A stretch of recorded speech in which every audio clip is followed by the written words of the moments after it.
Ô, Luca, você que está aí em Munique, na sua biblioteca, onde deve ser 19 horas e 26 minutos agora, nós vamos debater um tema aqui na mesa. Eu quero que você continue conosco, que é aquele confronto econômico, a verdadeira guerra que Trump quer travar. A guerra tecnológica e econômica contra a China. Eu quero que você participe desse debate conosco.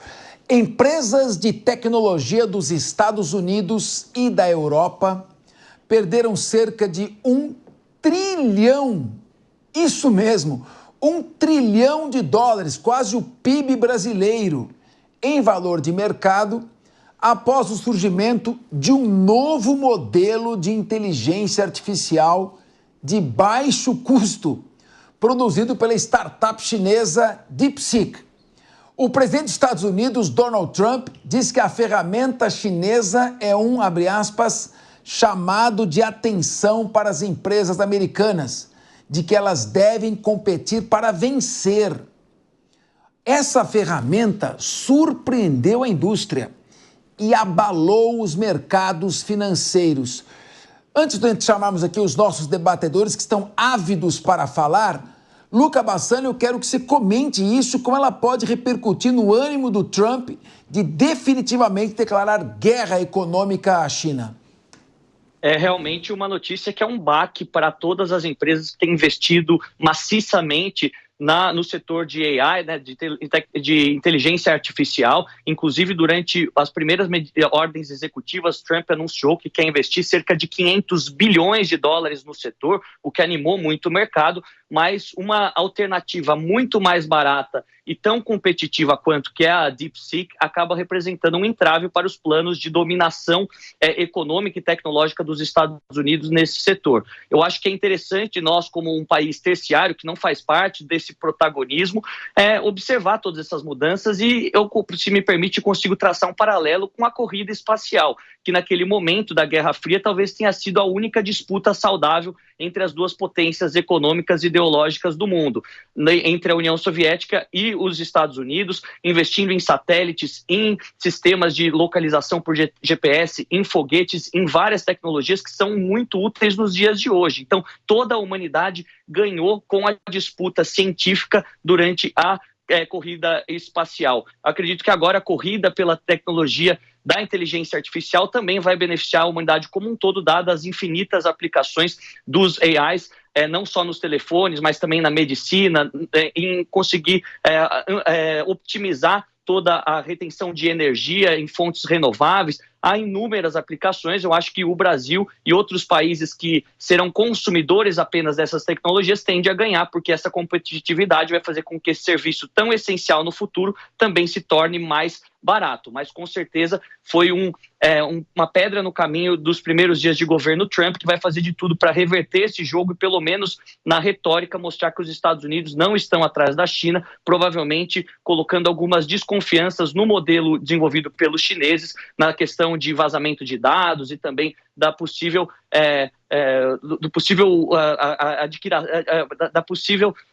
movimentação do governo chinês para pegar as informações desses usuários. Bem, Luca, vamos repercutindo aqui, você fica conosco, nós estamos debatendo aqui com o pessoal. Meu querido Sérgio Zagarino, o maior credor dos Estados Unidos é a China. Ela comprou cerca de 1 trilhão e 100 bilhões de dólares em letras de vencimentos de médio prazo e de longo prazo, os T-bonds. E ela já vendeu cerca de 500 bilhões de dólares para investir na Rota da Seda, o circuito Belt and Road, estradas por todos os países aí da África, Ásia e Europa. Como se posicionará os Estados Unidos diante agora dessa que mostra que os chineses estão avançando rapidamente em termos tecnológicos e ameaçam o mercado americano? Como deve se portar e como deve ser a verdadeira e principal ameaça aos Estados Unidos, que é o crescimento econômico da China e não o poderio militar da Rússia? Olha, Capês, essa é uma pergunta que realmente Donald Trump deve saber a resposta. Afinal de contas, ele tem tomado algumas decisões ou ele tem feito alguns anúncios que refletem no poder presencial norte-americano ao redor do mundo. Isso, de alguma forma, iria inibir a presença dos chineses. Afinal de contas, hoje, o grande concorrente, como você mesmo disse, não é mais a antiga União Soviética, atualmente a Rússia, mas sim a China no quesito economia. Só que eu enxergo por outros olhos. É que nós, no Brasil, é positivo essa disputa, essa corrida, ao invés de armamentista, como nós tivemos durante a Guerra Fria, essa corrida tecnológica, porque ela incentiva o livre mercado e faz com que nós tenhamos mais acesso a essa tecnologia aqui em território nacional. Eu mesmo, ontem, quando eu vi a notícia, o que eu fiz? Entrei no meu aplicativo e baixei o DeepSeek para conhecer e entender bem como é que funciona. Mas agora que o Luca Bassani comentou que os chineses já querem pegar meus dados, eu estou preocupado, hein, Capês? Aí é que tá. Leandro Ferreira, claro que todos vão se beneficiar dessa disputa tecnológica, dos avanços e das conquistas. Mas eu quero te colocar um cenário geopolítico. Na medida em que a guerra econômica Estados Unidos e China se acirrar, cada vez mais o Brasil, numa posição dos BRICS, que tem a China como principal parceiro econômico e os Estados Unidos como segundo maior parceiro econômico, o Brasil pode ser colocado numa situação desconfortável de ter que fazer uma opção ideológica, uma opção econômica, uma opção preferencial. Sobretudo se os BRICS ameaçarem abandonar a moeda, o dólar, a moeda americana, como padrão para transferência de transações comerciais. Como você vê essa perspectiva de enfrentamento Estados Unidos e China sobrando para o Brasil? Na briga do mar com o rochedo, temos que tomar cuidado.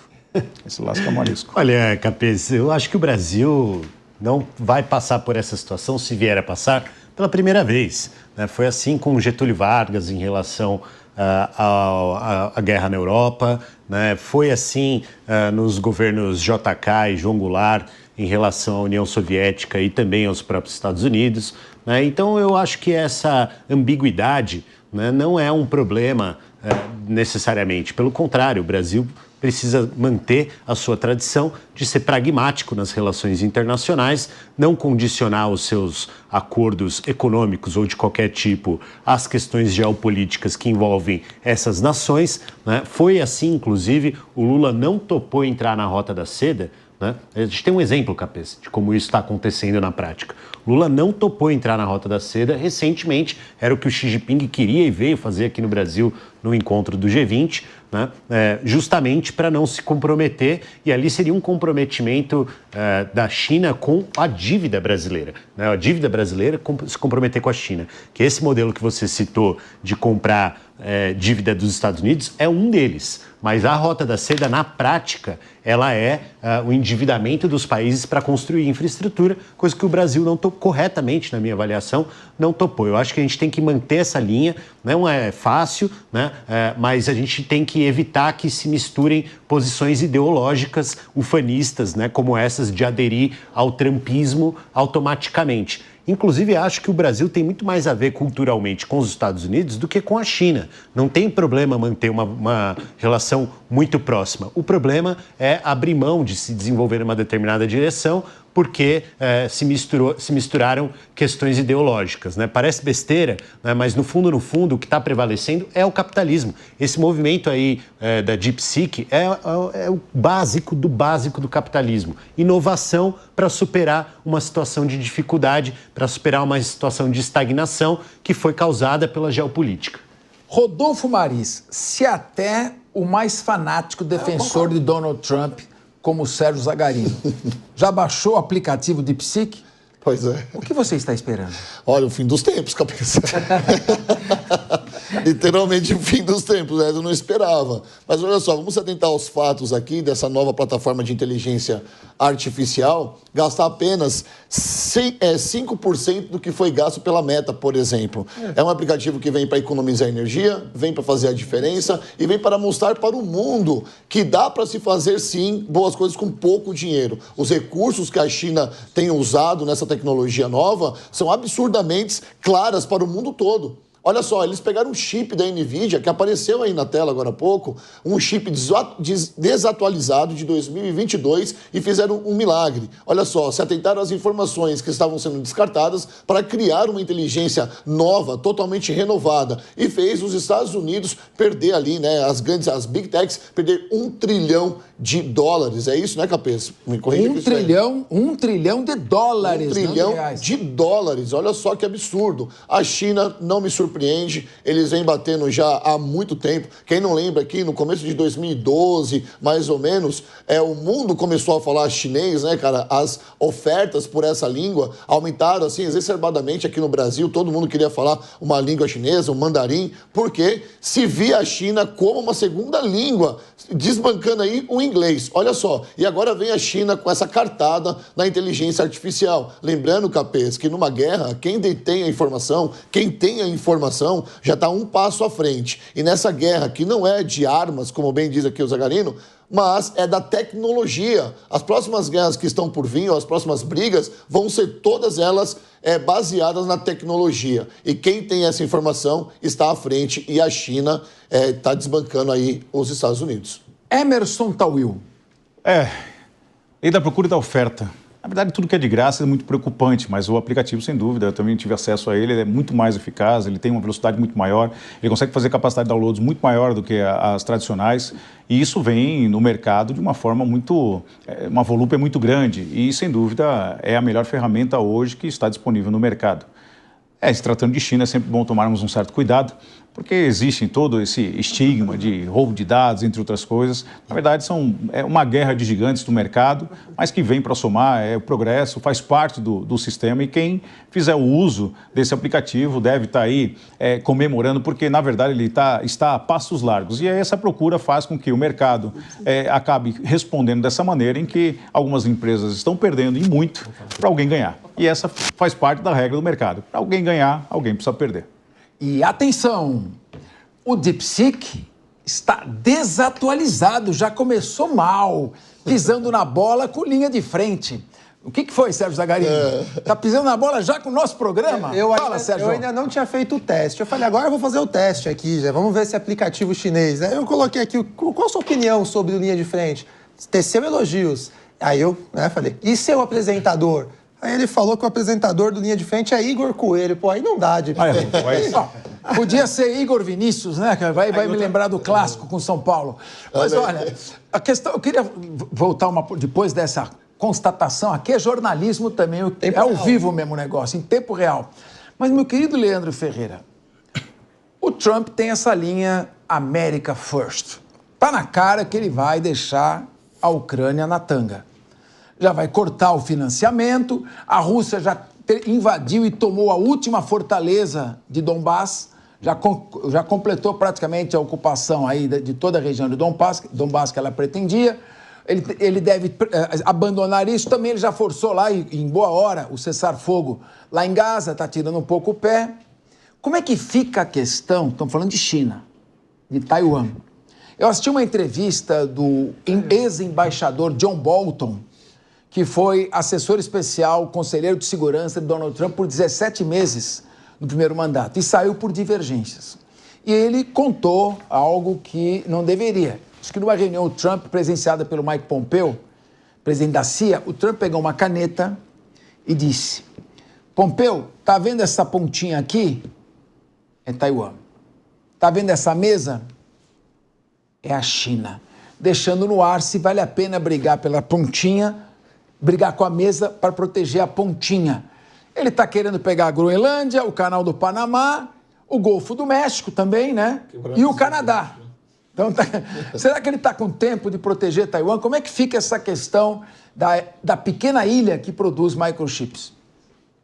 Fica só nos microchips, não tem muito... Acho que agora, inclusive, se você quer saber, Taiwan vai perder importância. Não são só as empresas do Vale do Silício que estão perdendo importância. As empresas que produzem os chips, que a própria China não pode comprar em Taiwan, também vão perder valor, justamente porque a China encontrou alternativas. Essas alternativas são a típica inovação do capitalismo e vai ficar para trás quem não subir a bordo logo. Então, eu acho que o Trump ele é muito pragmático também, né? Embora tenha ali o seu vazamento para a questão ideológica, né? Ele é muito pragmático e parte dessas bravatarias são, inclusive, para poder negociar pragmaticamente logo na sequência. Em nenhuma dessas falas, seja aquelas mais ideologizadas, seja aquelas mais pragmáticas, ele sequer mencionou Taiwan. Se você não tivesse falado, Capês, ninguém ia lembrar né? Então, acho que nesse ponto vai ser, de certa forma, algo que ele vai deixar que Taiwan e China se entendam por conta própria. Não parece que ele está disposto a continuar colocando gastos militares nesse tipo de situação que não interesse diretamente aos Estados Unidos. Na verdade, é o contrário, Leandro, porque a estratégia do Trump é de presença agora. Então, os Estados Unidos vai ter que marcar presença no território, nos demais territórios. Taiwan é estratégico, tanto que os porta-aviões estão ali ao redor ainda. Eles não podem perder Taiwan de forma alguma, porque o avanço da China, ele não é presencial, ele é econômico. A China vem comprando territórios, a China vem comprando empresas, principalmente no continente africano. Então, essa briga envolve também o posicionamento do Trump na questão da presença. Muito bem. 2 posições, eu concordo, nesse caso, com o Leandro Ferreira, por incrível que pareça. Me parece que se desaparecer o interesse americano pelos microchips, Taiwan corre sérios riscos de não ter, pelo menos, um engajamento americano na sua defesa. É um risco.